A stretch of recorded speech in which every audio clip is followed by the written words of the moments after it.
베르세르크 세계관 내에서 등장부터 퇴장에 이르기까지 가장 완벽한 기승전결의 흐름대로 100% 역할을 다하고 소비된 캐릭터가 있습니다.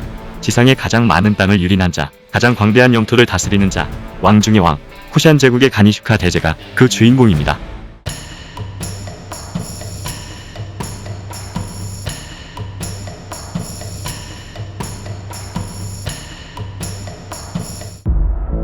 이 세계는 내 것이다.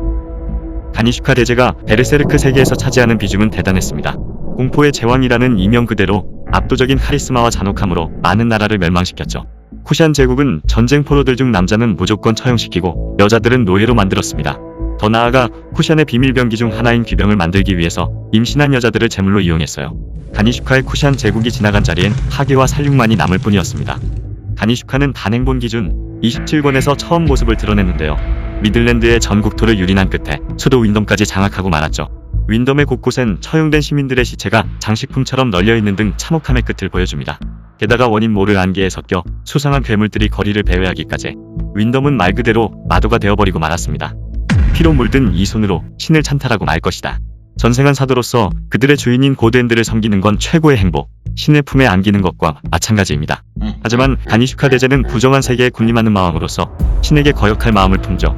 생전 세상에 끼치는 영향력에 비례하여 사도로서의 힘도 커지는 만큼 세계 각국을 찬탈했던 가니슈카 대제의 위용은 고드엔드를 능가하고자 하는 야망으로 터져나왔습니다. 쉽게 말해 주인무는 미친 개가 되고만 가니슈카 대제, 이 미친 개의 목줄을 채우기 위해 신생매의 단 간부들이 움직입니다. 신생매의 단 참모이자 전마 창기병대의 대장 루크스, 그리고 마궁의 사수 아바이는 폐허가 된 수도 윈덤으로 잠입하게 되는데요.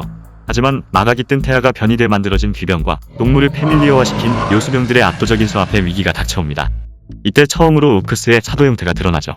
마기사라는 이명답게 말과 갑옷체로 변신한 그 모습은 SF에 나오는 합급 로봇 같아 보이네요. 확실히 간부급 이상의 역할을 맡은 강력한 사도들의 모습은 괴물에 가까운 일반 사도들에 비해 멋진 편입니다. 가니슈카 대제 또한 사도로서의 본 모습을 처음 드러내게 되는데 번개구름, 레온 그 자체의 형상이었습니다. 기체로 이루어졌기 때문에 물리적인 일반 공격은 통하지 않고 광범위한 지역을 타격할 수 있는 뇌광의 스플래시 데미지는 압도적인 위력을 자랑합니다.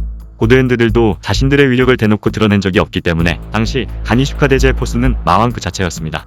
자신의 주인에게 반기를 드는 그 모습이 허세가 아니었어요. 하지만 그들은 가니슈카의 주의를 끌기 위한 별동대 역할이었습니다.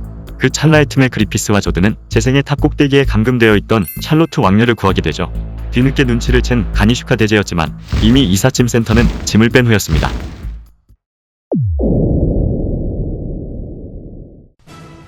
가니슈카 대제는 어방청 연합군의 본거지 브리타니스를 침공하기 전 내부를 타격하려 합니다. 하지만 브리타니스엔 요정섬으로 가기 위한 배를 구하기 위해 가츠 일행이 머물고 있었죠. 호랑이 패밀리어를 잠입시켜 파티장에 모인 연합군 수뇌부를 일망타진하고 다이바와 술사들이 이끄는 비병과 각종 요수병들로 항구를 장악하고 혼란을 야기하려 했지만 가츠 파티의 활약으로 무산되고 맙니다.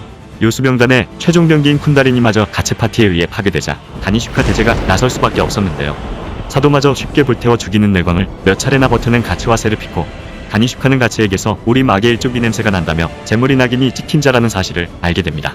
그리고 자신의 밑으로 들어오라는 파격적인 제안을 하게 되죠. 도망칠 수 없는 공포와 절망, 그리고 빛이 없는 어둠 속에서 살아남은 내 녀석의 강한 징후를 나는 높게 평가한다. 세상에서 가장 많은 땅을 유린한 제왕답게 뛰어난 통찰력과 분석력이었습니다. 몇 번의 접점만으로 가츠의 힘과 잠재력이 보통이 아님을 간파한 것이죠. 하지만 가츠는 도발 섞인 말로 가니슈카의 제안을 단칼에 거절합니다. 그때 현장에 도착한 사도 무리들, 그들을 이끄는 존재는 신생매의 단의 불사신조드였습니다. 조금의 티격태격이 있었지만 가츠와 조드는 지금까지의 사심은 내려놓고 공동의 적을 향해 검을 돌리는데요. 신구, 매의 단 돌격대장은 운명의 장난처럼 태극팀을 결성, 가니슈카 대제의 네온을 뚫어버립니다. 유체에 직접적인 타격을 입은 그는 미간에 커다란 흉터가 새겨지죠. 이후 가니슈카 대제는 쿠샨의 20만 대군을 브리타니스로 진격시키고 그들을 거의 괴멸 상태로 몰아넣습니다. 그러나 현생한 그리피스가 이끄는 신생매의 단의 압도적인 전력 앞에 급격히 와해되기 시작하는데요. 대제의 이동식 궁전이 손쉽게 포위되고 마침내 그리피스와 실제로 당면하게 되는 가니슈카. 지금까지의 패기 넘치던 모습은 온데간데 없이 양초가 흘러내리듯 무너져 내리는 굴욕적인 모습을 보여주죠. 그리피스는 통제가 불가능한 쿠샨 대군을 물리고 최후 결전을 윈덤에서 치르자며 가니슈카를 놓아줍니다. 결과론적이긴 했지만 이 또한 그리피스가 판타지아를 열기 위해 연출한 인과율의 큰 그림이었습니다. 압도적인 매의 힘 앞에 절망한 가니슈카는 정신줄을 놓아버립니다. 이대로는 대적할 수 없다는 걸 깨닫고 마자궁에 스스로 몸을 던지게 되는데요. 마자궁은 다이바가 평생을 바쳐 만들어낸 전생기로서 인조 베헤리트라고 볼 수 있습니다. 이는 살아있는 사도들의 몸을 연결하여 만든 것인데 사도의 체내가 유계로 연결되어 있기 때문에 비병 같은 괴물들을 만들어낼 수 있었습니다. 유계의 밑바닥에서 어처구니 없이 불길한 무언가가 온다. 가니슈카 대제는 이미 전생한 사도이기 때문에 전생자에 의한 두 번째 전생이 되고 맙니다. 이 전대미문의 시도를 통해 가니슈카는 형언하기 힘든 종말의 맛으로 거듭 태어나고 말죠. 세계를 불에 태워 멸망시킨다는 시바신, 즉 말신 그 자체가 되어버린 가니슈카 대제는 구름을 꿰뚫을 만큼 거대해지고 수많은 손들이 촉수같이 뻗어나왔으며 지옥의 화염비를 마구잡이로 토해냅니다. 그리고 커다란 두 발은 수백 수천의 병사와 사도들을 깔아뭉개버리죠.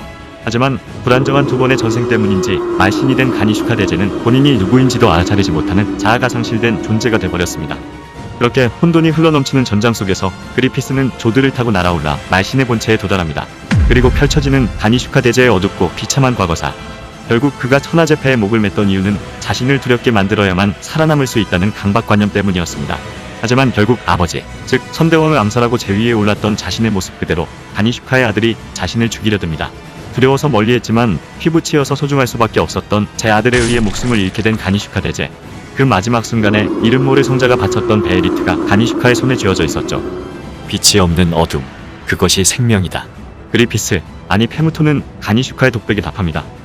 빛을 짊어진 자가 가장 짙은 어둠 속에 있는 법이다.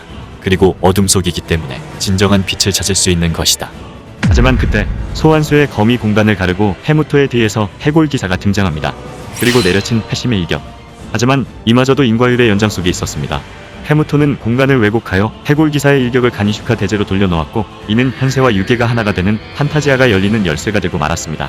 결론적으로 가니슈카 대제는 판타지아가 열리고 그리피스의 나라 팔코니아가 건국되는 밑거름으로서 소비된 것이죠. 많은 독자들이 가니슈카의 압도적인 초반 포스에 비해 마지막이 너무 초라한 것 아니냐는 말씀을 합니다.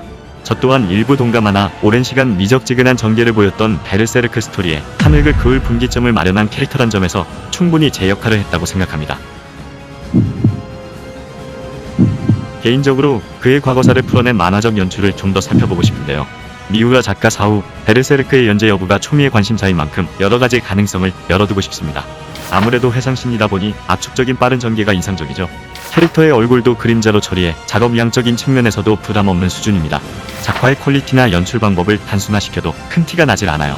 이 연출 방법은 번민하는 성녀 이야기에서도 사용됐던 방법입니다. 저는 이 연출 방법을 통해 베르세르크의 수없이 많은 떡밥들, 부가적인 스토리라인을 외전격으로 풀어내는 것도 굉장히 좋은 방법이란 생각이 드네요.